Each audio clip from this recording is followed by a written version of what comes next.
আমার সব বারণ শুনতে তুমি বাধ্য নও, কিন্তু এই বাড়ি সংক্রান্ত যদি কোনো কথা হয় সেটা তুমি শুনতে বাধ্য।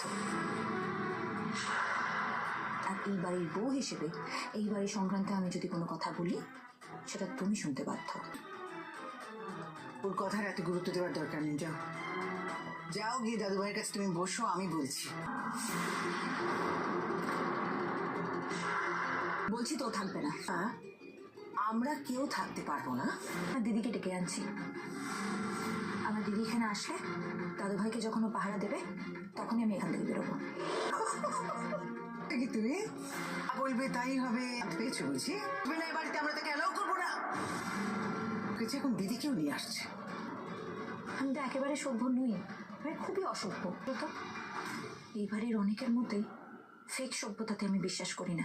কি বিশ্বাস করি একে এখানে ডাকবো, ভাইকে পাহারা দেবে, সেটা দেখেই আমি বেরোবো।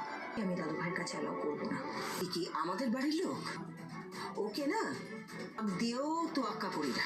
তো তোমাদের নিজেদেরই দেখতে হয়। করতে কে বলেছে ঝিল? ঠিক ব্যবস্থা করে নেবো। করতে পারছো না তুমি, যাও না।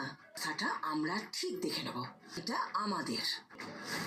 তোমাদের যেমন শ্বশুর, আমার দাদা শ্বশুর দায়িত্ব আছে, আমারও দায়িত্ব আছে। তুমি আমাকে আটকাবে?